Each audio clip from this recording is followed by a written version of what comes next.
Pag pinag-uusapan ng mga seaman ang pinaka-paborito nilang bansa, ang pinaka-popular na lumalabas ay Brazil, Colombia, at Venezuela.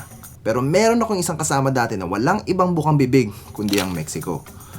May bahid ng R18 yung kwento, tapos sa dulo hihitit siya ng yosi, sabay bubulong ng "Those were the days." Nakaka-excite dahil 5 minutes lang ang layo ng puerto sa sentro, pero this year, sa akin naka-assign ng mga kargada. Kaya pag-iisipan pa natin kung paano tayo makakapuslit. Ang frustration na dinagdagan pa ng gabing makarating kami sa puerto. Dito na kami sa Gulf of Mexico, nasa labas kami ng Veracruz. Expected namin sana mag-aangkorahe kami pagdating, kaso sinabihan kami ng port control na wag na ituloy yung angkorahe at mag-proceed dito sa drifting area para mag-drifting kasi nag-expect sila ng severe weather conditions. Hindi unusual na kahit maganda ang panahon ay pinipigilan na ang mga barko na pumasok dito. So lahat ng mga nakaangkorahe, pinabunod din nila ng angkora. So ito na yung itsura namin ngayon. Kahit yung mga nasa loob na ay pinapalabas pa para lang mapaghandaan ang paparating na bagyo. Alas 6 na ng umaga ngayon dito sa Gulf. Bale, pinapahupa na namin yung masamang panahon bago kami pumasok. So, medyo malalaki yung swell. Sa mga ganitong panahon, lahat ng barko ay dapat alerto sa mga pwedeng mangyari. Dapat nakaposisyon ng tama para maiwasan nila na itaob sila ng alon. Napospone yung pasok ng mga barko ngayon dito sa puertong to dahil sa sama ng panahon. So siguro hanggang mamayang gabi ganito kami. Hopefully, kumalma-kalma na to bukas, tapos makakapasok na kami. 2 araw tumagal ang ganitong panahon. Nakaka-stress man, pero kailangan mo tong indahin para pag tuluyang kumalma, may lakas ka pa sa pagpasok. Laglag, oh! Wala. Hagis. Clear! Straight mo na, baby. Woo! Okay! Bridge forward, sir. Tagline made fast. Forward. 30 sir and sending 1 spring line. Hamatan nyo muna. Yaman na yan, Tat. Yung pinakamalapit na headline. Yung pinakamalapit. Oh. 2. Okay. B, 2. Gitro, bira pa konti. Sige, alalay lang. Copy, sir, in position. Dikit na. Bridge forward, sir. 4-2. Permission to let go of the tag, sir. Tag clear forward, sir.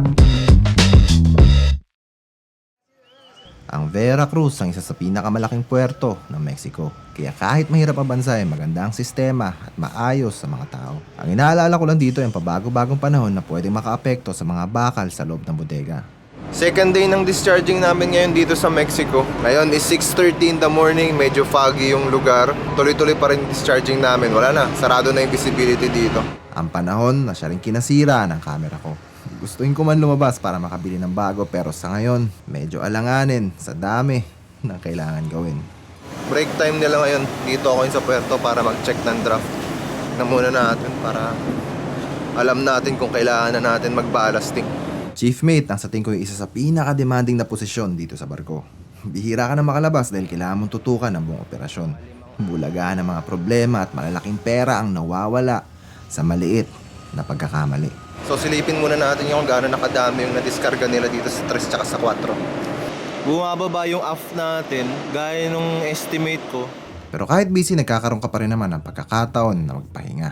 So ngayon nakatigil yung operation nila. Mamaya-maya mag-resume ulit sila alas 8. So doon muna tayo sa loob.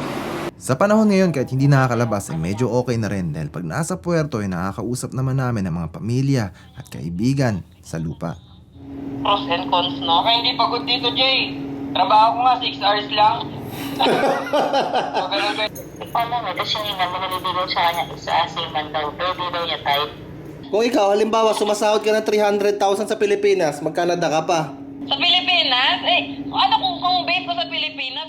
Napakahalaga ng komunikasyon. Ito ang isa sa nakakapagpawala ng stress namin dito. Pansamantala ko rin nakalimutan ang mga problema at plano na lumabas. Pero minsan lang to, kaya hindi natin sasayangin ang pagkakataon.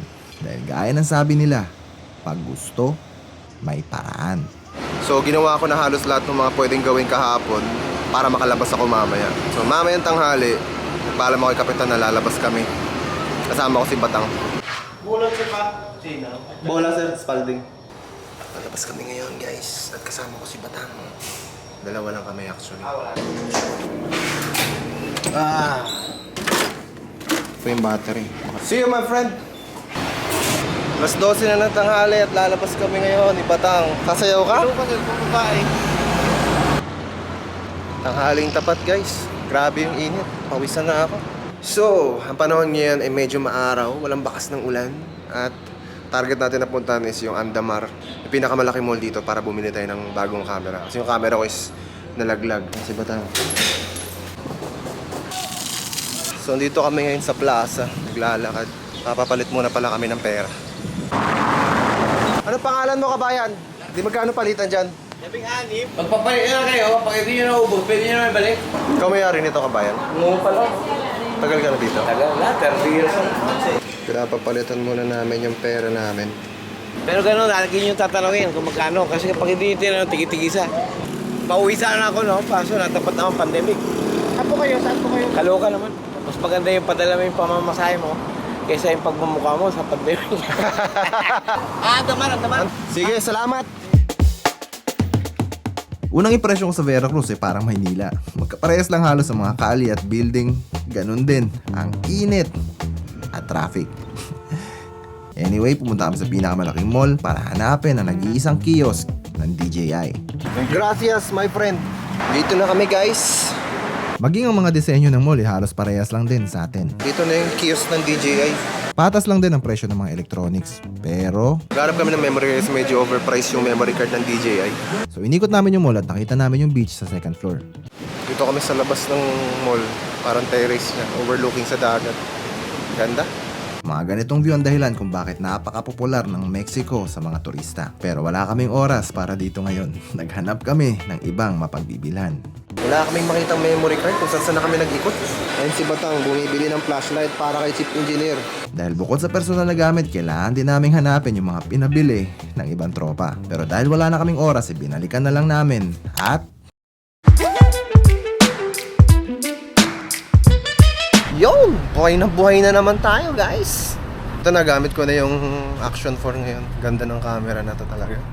Papapalitan na muna namin yung pera, tsaka bibili na rin kami ng mga souvenir.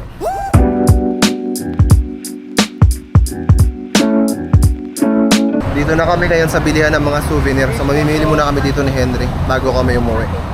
140. Wala silang extra large. Pabalik na kami ngayon sa barko. Pagbalik ko, sina kapitan naman ang lalabas. Parang delikado yata itong dinadaanan natin, tanga.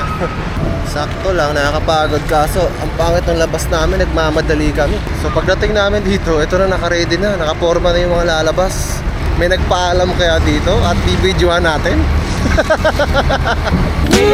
May bola pa, oh.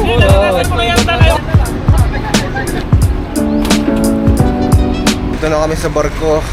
Hello guys, welcome to my vlog. Ito na yun. Picture ako sir. hindi man natin naikot ang sagat ng Veracruz, panalo pa rin dahil bihira lang to at nakalabas tayo. At least, nakuha natin yung kailangan natin. So 600 tons na lang yung natitira sa 4 namin. Pagkatapos nito, 3 hours, darating yung piloto namin. So alis na kami dito sa Mexico. May camera tayong magagamit sa susunod na episode.